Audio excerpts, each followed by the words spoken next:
Okay. Hang on. So you're going to introduce me, Joe? Sure. Yep. And I'm doing that right now. Dennis, hello. Dennis Ward, good to see you again. Everybody, welcome back to our last formal session of the day of Disposition 21. And we have Dennis Ward with us from Greenlee. This is a little bit different than what we normally do. Dennis has a very specific product that fills a specific niche. It's new, it's state of the art, and we wanted you to hear about it. I personally thought that it was maybe a good kind of service product that you might want to add to your portfolio of services that you provide to your customers. So we granted Dennis 15 long minutes to kind of tell us a little bit about the product, but it's not really an advertisement as much as we want you to be aware of this product and products like this that are coming available to the ITAD market. And with that, I'll be quiet, Dennis, and turn it over to you, please. Thank you very much. Thank you, Joe, and thank you for giving me this opportunity with ASCDI. Yes, my name is Dennis Ward, and I'm the CEO of a company called Greenlee Focus. And what we do is we implement digital tracking services to protect sensitive assets and the environment. And we're talking about chain of custody in this area, and for us, that's something that's the bedrock of what our services are. And we'll talk about that a little bit. What is the chain of custody? Where does that term come from? And how does it apply for the service provider market, right? For you as ITADs or resellers, how does that fit? And how can we possibly kind of enhance that aspect of our business? So as we talked about, chain of custody, when you hear that term, where is it coming from? Well, chain of custody actually is from, of course, it's in the criminal and civil law areas of the world, and primarily chain of custody deals with handling evidence. So if you think of CSI, it's handling and it's the order of items of evidence and how it's handled from the crime scene to the courtroom. And for example, if you as we talked about CSI, you have a gun. You see the gun at the crime scene. There's a specific ways in which they will handle that gun. You notice they don't just pick it up. They handle it gently so they can get evidence from it, maybe fingerprints, and they bring it to a lab. And then they store it specifically. So they do certain steps so that they can legally actually use it in the case. So it's very important to handle the handling of this is really that chain. It should not be broken. Essentially, the chain of custody or the chain of ownership should not be broken. So what it does is establish provenance or the authenticity of that evidence that's going to be used in a case. And also traceability is involved. Was anything missing? Was anything tampered? We know in the recent era, court cases were overturned because of tampering with evidence. That's breaking that chain of custody. So all these things at the end of the day are documented. And that's where, the rubber hits the road. In fact, they have something called a chain of custody form that's used by law enforcement. And what that does is just sign in and, kind of chronicle where this evidence has been. So documenting is so important. Well, how does this apply in the service industry? Well, we see that in the service provider industry, the industry that we're working in is especially for ITAD and resellers, we see that the chain of custody is used to establish the integrity of the process and also of the product. What we mean by that is, of course, for ITAD, the integrity of the process is very important, right? The responsibilities of the supply chain, right, to get to how we use it for the retirement and the resale of electronic assets, right? And for the reseller, the integrity of the product is most important, right? The credibility of that spec that when you get ready to sell, and we were listening throughout this day about ERP systems and how to use like IQ reseller and going in and online sales. You want to make sure that the product you're selling is credible.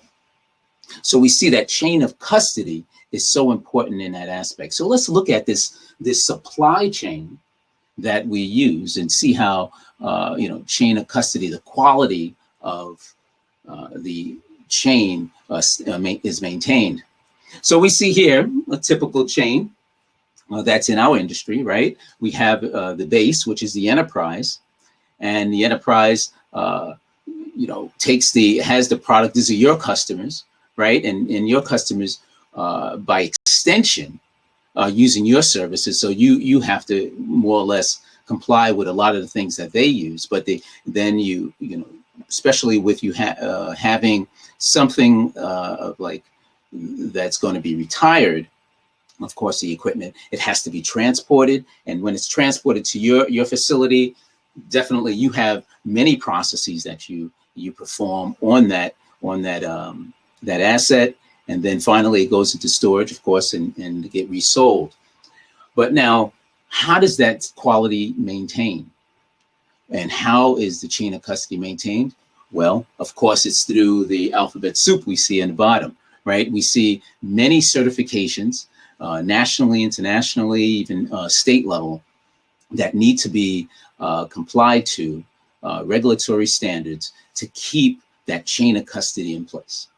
So, for example, in the enterprise, it's getting interesting because now that corporate social responsibility is involved, many of these certifications are now being used to look at retired equipment, right? And so we see that the IT manager, of course, we have ISO standards, we have Sarbanes-Oxley, we have HIPAA, we have many of these standards that are there. But even now for retired equipment, we see that the IT manager has other folks involved in the conversation as something gets retired.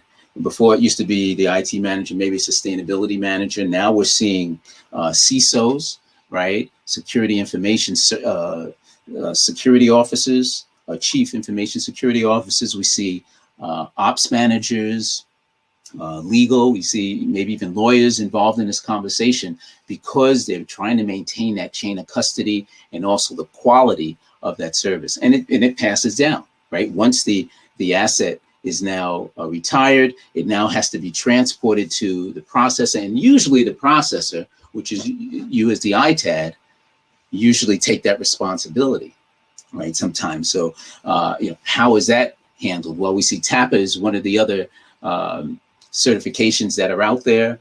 It's new, mostly it's mostly in Europe, but it's coming over here as well, which is the Transported Asset Protection Association, and what they are is a group of manufacturers, freight carriers, and also law enforcement to they have a standard that they put together to keep the quality and chain of custody as the asset is going from one place to another. And then it goes to the processor. And of course, you have a plethora of different certifications, right? As far as NAID, as far as making sure that those devices, the data, right, is maintained and handled properly, as well as the environmental piece.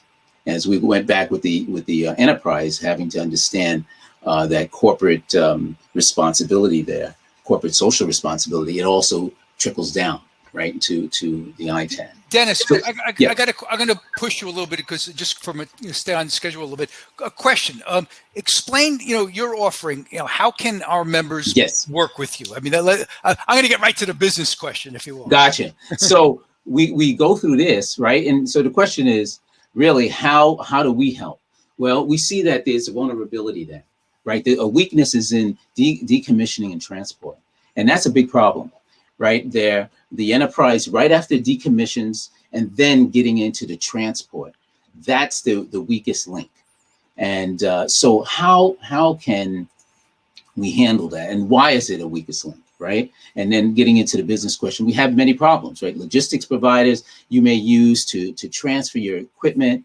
There's many areas where there is a vulnerability for things that get lost or stolen.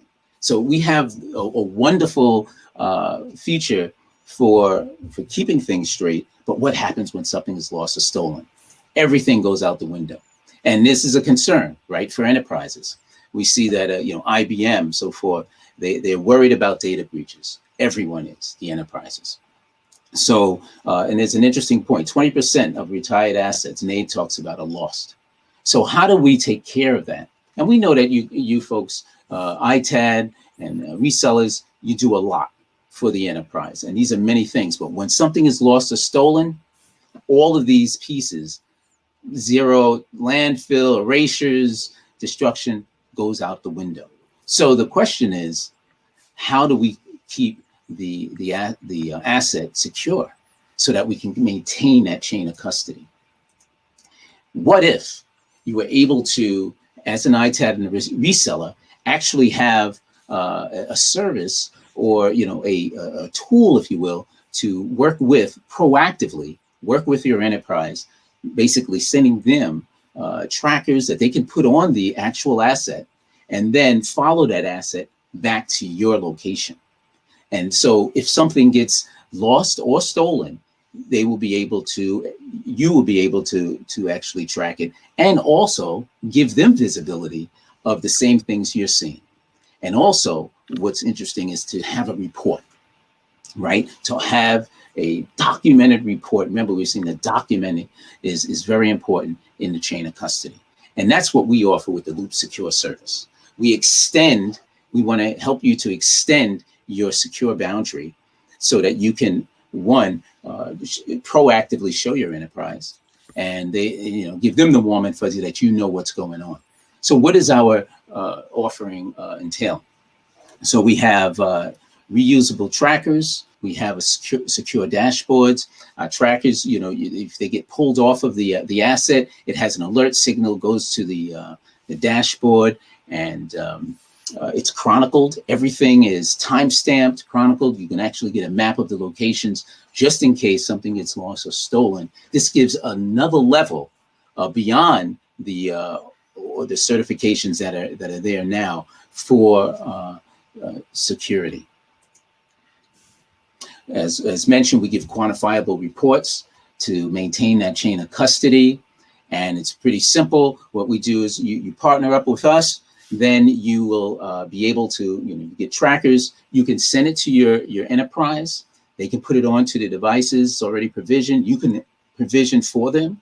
And then you can see quantifiable real-time data and transport of that asset to your location. And then you can reuse those. So how do our members do business with you? Say they're interested. What kind of arrangements do you have? Do you sell it? Do you rent it? Do you? Absolutely. So we actually have a pilot going on now. We're going to have general availability at the end of this month, but we're looking for clients or customers that you can buy, sign up with us. It's a subscription basis. We're giving 2 devices now. You can try out, access to our dashboards and professional services. You can actually be up and running in no time. Okay, so just for less than $400 for this pilot, and you can have this service for your business and integrate it into your services. So how can they reach you? Assume they want to do more. They want to go for the next step. How do we get hold of it? Absolutely. Next step, give me a call. You can give me a call, send an email to Greenleaf Focus. We will contact you. You can contact us, sign up, send us tell us how many trackers that you need. We provision you into the service. You get your trackers. They're all provisioned. You can we show you how to basically you white label from us. Mm-hmm. And then you can use it into your services to sell to your customers.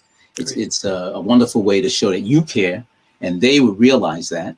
And also, you can make it as an upsell. So it's an upsell you can actually have as an addition to your services that you already offer now, that enhancement. Super. It's a super add-on.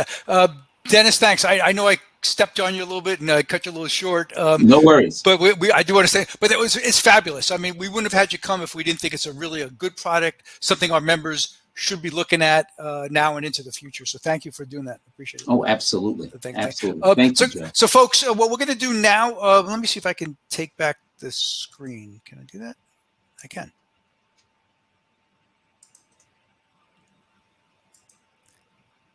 Hang in there, Dennis. You can. Oh, okay. So yeah, any questions or anything, that's fine. Okay. But next on deck, we're going to have our social hour. So if you see on the left-hand side of your screen, there's a link for networking, right? So if you click on that link and you sign yourself up, you'll get 3-minute meetings, if you will, with everybody. We have about 70 people currently left on the platform. You'll get 3 minutes. What I'm going to do, I'm going to go get myself a little beer, because it's 5 o'clock somewhere, and I'm going to see you over in the networking in a few minutes. Click on networking, hang out there. That's going to go on for about an hour. For those of you who leave, we'll see you tomorrow morning at. We're going to open up the platform at 11 o'clock, Karen, or is it? Yeah, 11 o'clock tomorrow. And we'll send you out a follow-up email tonight to let you know all the details for tomorrow. So click on networking. We'll see you over there. See you tomorrow at 11. Thank you, guys. Have a good rest of the afternoon. Dennis, thanks again. Oh, thank you. Thank you for the opportunity. Take care.